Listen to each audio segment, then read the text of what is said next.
Et je suis à côté de moi, j'ai un archéologue aéronautique, Gilles Colaveri. Alors, Bonjour. donc de l'archéologie, mais aéronautique. Alors, on va parler, puisqu'on vous a déjà accueilli tout à l'heure, on va parler de pièces. Là, vous avez par exemple entre vos mains un objet. Alors, un archéologue classique, il tient entre ses mains des os plutôt, hein, n'est-ce pas, ou des silex. Vous tenez en main une pièce d'avion. Voilà, j'ai un vestige aéronautique, en l'occurrence un morceau de Latécoère. Et cette pièce est intéressante en ce sens où il n'y a plus un seul avion Latécoère complet en France. Plus un seul. Plus un seul. Dans Tout les a été musées, travaillé. donc ils sont Rien. incomplets, c'est des reconstitutions, pour être Exactement. clair. Et il y en a un à l'étranger, il y en a un en Argentine, je crois, mais en France, il n'y en a plus. Donc ce morceau de Latécoère, c'est, je dirais, un des seuls vestiges de Latécoère qu'on a aujourd'hui en France. Donc c'est intéressant à ce titre. D'accord. Et c'est fait en quoi, là? On est à quelle époque à peu Donc c'est près de l'aluminium et ce morceau est intéressant aussi parce qu'on voit la peinture qui a été magnifiquement préservée, ce bleu typique de l'aéronavale de 1940 et qui, je dirais, était unique puisqu'on n'a rien conservé de l'aéronavale de 1940 et cette couleur est authentique et elle intéresse particulièrement les historiens et les maquettistes. Les maquettistes, d'accord. Il y a deux choses, moi, qui me, en tant qu'un peu néophyte, enfin, l'aviation, je connais ça en tant que passager. Plus dans un avion, je suis pas à l'aise, moi. Mais bon, il y a deux choses qui m'étonnent. D'abord, c'est la légèreté. C'est de l'aluminium. C'est de l'aluminium. Mais une chose presque qui me choque, vous me dites qu'on ne conserve rien. C'est-à-dire que, est-ce que la politique de patrimoine de conserver est récente dans l'aéronautique? Ça veut dire qu'on a fait quelques chefs-d'œuvre marquants dans l'aéronautique et on les a laissés disparaître. Absolument. On a beaucoup d'avions qui ont été ferraillés, qui ont totalement disparu. Je pense à des Potez 63, des Léo 45, les Armagnac, les Bretagnes. Tout un tas d'appareils splendides dont aucun exemplaire n'a été conservé. Donc la France a clairement pris du retard par rapport aux Anglais et aux Américains, qui, eux, soit mettent les moyens, soit ont le sens de la conservation. Et aujourd'hui, on commence à rattraper ce retard. Aéroscopia est une très bonne chose pour ça. Ça donne le ton. Et je pense qu'il faut continuer et poursuivre cet effort. Alors, vous avez cité les Américains. Bon, c'est vrai que il y a l'héritage des Fairwright, Lindbergh, mais la France est quand même un grand pays aéronautique. L'aéronautique, il ne faut pas oublier Clément Ader, etc. À votre avis, y a-t-il un blocage? Pourquoi on n'a pas cette politique de conservation? Le paradoxe est là, vous avez raison. On a une histoire aéronautique d'une richesse extraordinaire et on a eu du mal à conserver ce qu'on avait fait. Alors que dans le domaine des arts, c'est pas pareil, par exemple. Absolument, ouais, c'est vrai. Difficile à dire, je pense qu'il y a plusieurs paramètres. Je pense que l'armée de l'air française a systématiquement jeté des choses dans les années 30, dans les années 40, dans les années 50. C'était un état d'esprit qu'on n'avait pas, qui commence petit à petit à venir. Je pense qu'il faut l'entretenir et qu'il faut continuer ce mouvement. Est-ce qu'on peut estimer, par exemple, je pense là aux États-Unis, le fait de manque de collectionneurs privés ayant des moyens peut jouer un rôle? Parce qu'aux États-Unis, il y a des grosses collections privées. Absolument. Il y a des gens qui ont des moyens. Il y a un des fondateurs de Apple qui a une collection personnelle extraordinaire. Il y a une fortune conséquente en face. Il y a aussi une politique du mécénat qui est très développée aux États-Unis et qui n'est pas dans les états d'esprit français. Donc il y a tout un tas de choses à faire et on a une marge de progression énorme. Est-ce qu'on pourrait dire, en étant un petit peu peut-être provocateur, que ce qui s'est passé avec notre patrimoine aéronautique, c'est comme si on avait jeté la Joconde ou des tableaux de Michel-Ange? Ouais, ça me fait un peu mal d'entendre ça, mais c'est pas faux. Qu'on n'ait plus un seul Amio ou Bloc 210, c'est très dommage, mais c'est comme ça. Par exemple, bon, on va parler d'un musée aéronautique célèbre qui est à Washington. Ils ont le premier Wright Flyer. Ah oui. Est-ce que nous, en France, on a perdu des avions qui ont, je ne parle pas d'un modèle, mais de l'avion précis qui a une importance historique, où là, quand même, on a réussi à les garder, ceux-là?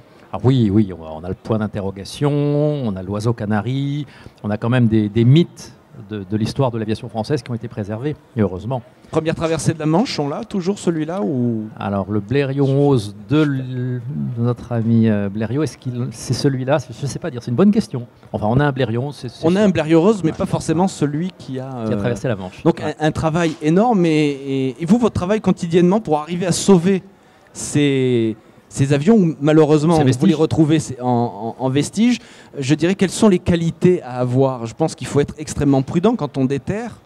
Il ne faut pas abîmer.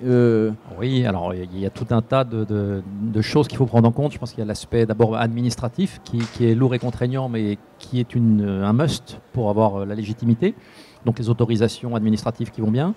Après, beaucoup de relationnel, parce que c'est du contact, c'est du bouche à oreille pour retrouver les emplacements où il y a des pièces d'avion. Et après, en effet, du soin, de la douceur lorsqu'on manipule ces pièces qui sont vieilles et fragiles. Et du temps, beaucoup de temps. Alors, l'aéronautique, les avions sont conçus pour supporter des conditions météo quand même mauvaises. Oui. Mais y a-t-il des avions qui sont en danger parce que si on ne fait pas des actions de conservation, ils risquent de dépérir par eux-mêmes.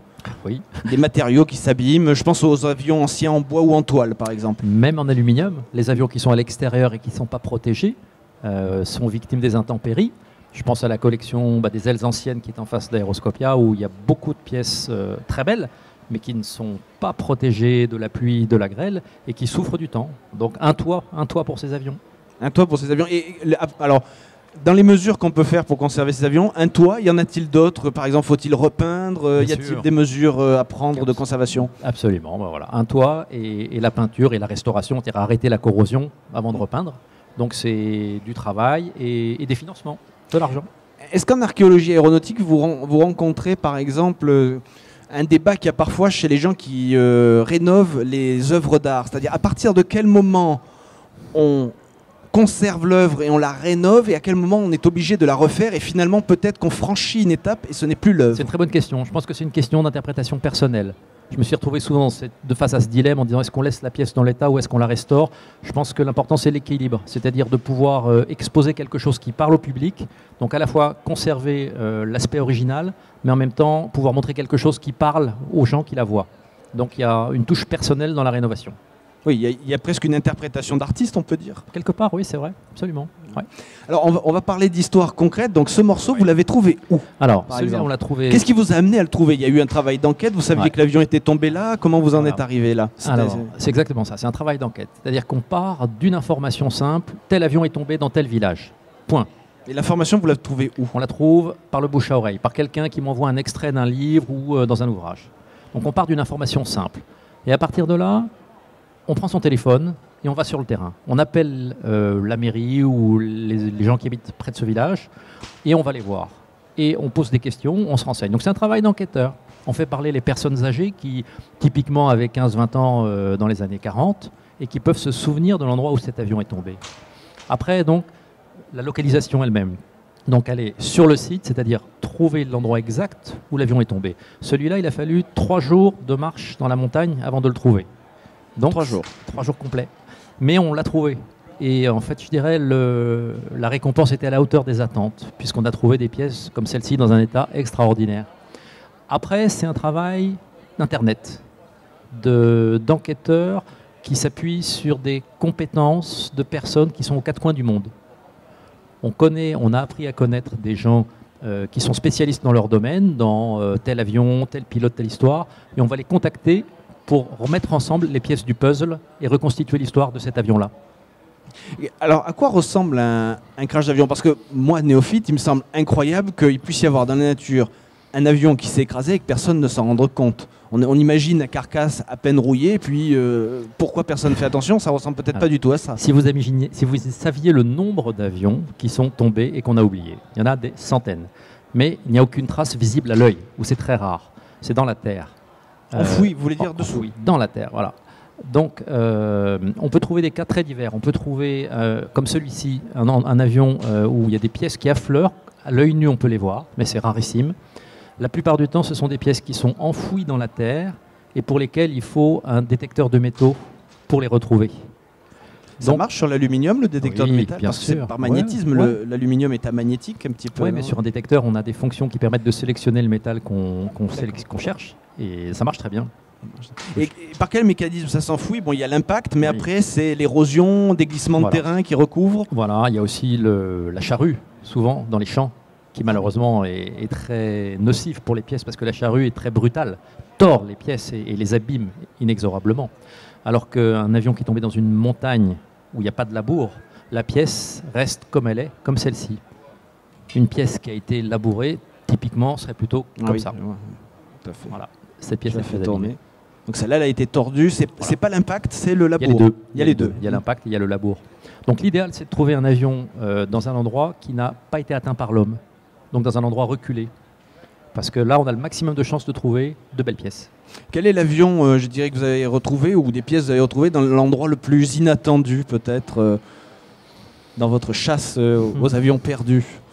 Si vous en avez plusieurs, vous pouvez en parler plusieurs. Hein, au fond d'un gouffre de 80 mètres de profondeur, un bombardier allemand dont les vestiges avaient été poussés par les gens du village dans un trou pour s'en débarrasser. Et ce trou s'est avéré être un gouffre qui faisait donc 80 mètres de profondeur. Et il y a 1 an et demi, on a monté une expédition avec des spéléologues qui sont descendus au fond de ce trou pour remonter les morceaux de cet avion allemand, qui certes était d'un avion crashé, mais ces éléments avaient été préservés de la météo. Et donc ils étaient dans un état de conservation extraordinaire, avec une peinture comme celle-ci, c'est-à-dire en très bon état, des plaques et des marquages en allemand, donc une découverte vraiment surprenante. Et qu'est-ce qu'on peut apprendre aujourd'hui en examinant un avion ancien? Parce qu'en étant à nouveau très néophyte, on peut se dire quel intérêt aujourd'hui, la technologie a tellement évolué qu'on n'a peut-être rien à apprendre de ce qui se faisait avant. Bien sûr, je pense que c'est beaucoup plus compliqué que ça. Je dirais que c'est un intérêt historique, c'est-à-dire reconstituer l'histoire de l'avion, et après c'est un intérêt humain, parce qu'on retrouve l'histoire des hommes qui étaient à bord de cet avion, et on essaye de reconstituer qu'est-ce qui leur est arrivé, qu'est-ce qui s'est passé, puis quels sont leurs descendants, et est-ce qu'ils sont au courant de ce qui s'est passé. L'intérêt historique, c'est fascinant parce que ça veut dire donc qu'à l'époque, quand on construisait ces avions dont vous retrouvez des vestiges, on documentait peut-être pas de façon exhaustive la façon dont on les fabriquait. Donc les retrouver, ça permet de savoir véritablement l'histoire de ces avions, si je comprends bien. Oui, c'est pas faux. Ceci dit, on avait quand même une documentation à l'époque qui était assez complète, puisqu'on avait des ingénieurs qui avaient des plans. Donc certes, c'était beaucoup plus artisanal qu'aujourd'hui où on a la CAO, mais on réussit à retrouver quand même une documentation précise, et ce qui permet d'ailleurs de recouper avec la réalité et de mettre un nom ou un numéro sur une pièce. Ah oui, c'est fascinant. Vous remontez le temps. Quel est l'avion le plus ancien que vous ayez trouvé sur lequel vous avez... C'est celui-ci, voilà. C'est celui-ci, oui. Je crois qu'on en a parlé tout à l'heure. Donc... Latécoère. Alors c'est un avion mythique puisque c'est un Latécoère de l'aéropostale, de la grande aéropostale. Donc c'est un avion contemporain de Mermoz Saint-Exupéry qui est tombé en 1927. Et il est tombé où? Et il est tombé à l'ouest de Toulouse, à 1 heure de route de Toulouse, donc tout près de Toulouse. Il venait de franchir les Pyrénées, il venait du Maroc, il était presque arrivé. C'était au mois d'août et pourtant il faisait mauvais. Et il a sans doute mal jugé sa trajectoire. Il a percuté une colline. 1927, et vous l'avez retrouvé quand? Oui, et on l'a retrouvé il y a 1 an et demi. Ça veut dire qu'il est resté plus de 80 ans oublié. Ignoré de tout le monde. Oublié, absolument. Parce que là, on ne parle pas d'un crash comme le fameux, vous citiez Mermoz, le fameux crash en Amérique du Sud. Ouais. Bon, là, on comprend qu'on ne retrouve pas l'avion. Ouais. Mais à Toulouse. Oui, mais les fragments qu'on a retrouvés sont tout petits, sont de cette taille-là. Donc, pour les retrouver, il faut vraiment le vouloir, il faut chercher, il faut creuser, il faut se battre. Donc, c'est ce qu'on a fait et on a trouvé. Un vrai travail d'enquête fascinant. Ouais. Je vous remercie beaucoup à nouveau d'être venu. Et puis les entretiens Aerospace Valley continuent. Donc un archéologue aéronautique, un regard fascinant sur une histoire et parfois malheureusement des avions oubliés mais qui grâce à vous revivent. Merci beaucoup. Avec plaisir.